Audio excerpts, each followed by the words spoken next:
A day in my life. KPEG night shift A&D schedule. Good morning mga B! Gusto ko nga palang i-share sa inyo yung gagawin ko ngayong araw.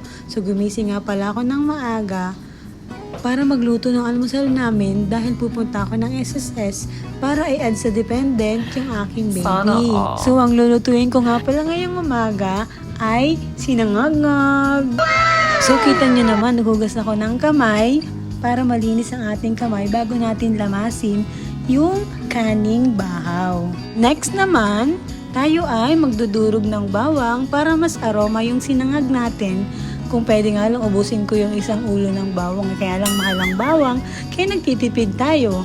And then next, binuksan ko na yung kalan namin para mapainit ko na yung kawali at maigisa ko na yung bawang.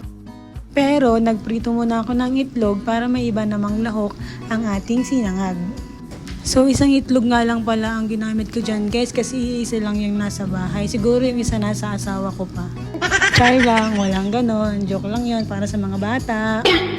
Sa totoo lang guys, minsan ko nga lang pala to gawin dahil ang schedule ko sa trabaho ay madalas always day shift. So kapag ka night shift ako, saka ko lang siya na ipagluluto ng almusal at minsan na nga lang magluto, sinangag pa. Marami nga lang pala kaming kaning bahaw kaya naisipan ko siyang isangag kasi sayang naman kung mapapanis, magsasayang na naman ang panibago. Minsan nga kahit bagong saing pa lang sinasangag ko na basta nagkikrave ako sa sinangag. Walang basagan ng trip, kanya-kanya. Medyo naparimi nga yata yung paglagay ko ng kanin kaya tingnan mo naman apaw sa kaldero ko. Ay, kaldero! Kawali talaga yun at ayang mag-ama ko ng gugulo. Good morning daw, good morning. Gusto rin daw nilang sumali sa vlog-vlog ko. At ayun, napaibig ang ate nyo sa kape. Talaga naman pagka almusal ay sinangag ay masarap partneran ng kape. Pero minsan lang ako magkape mga big, gawa ng pag ako laging nagkakape, nagpapalpitate ako, feeling ko kaya katapusan ko na baga, ganun.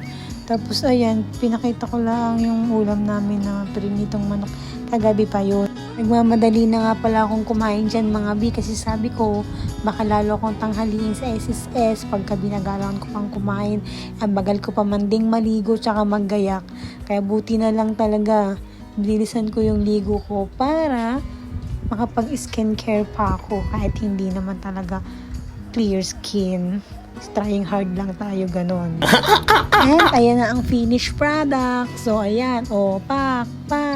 Model pa, akala mo marami ka pang oras, mahaba na ang pila sa SSS.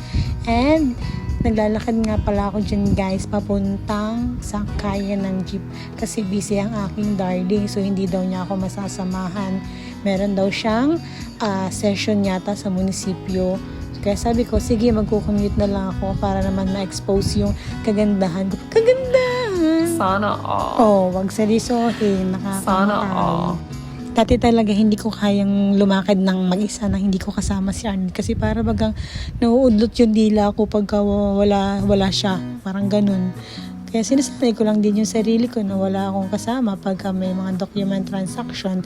And natapos na rin po pala mga B yung aking A Day in My Life. Kung mayroon kayong any suggestion sa aking mini vlog, just comment and follow. Thank you, bye!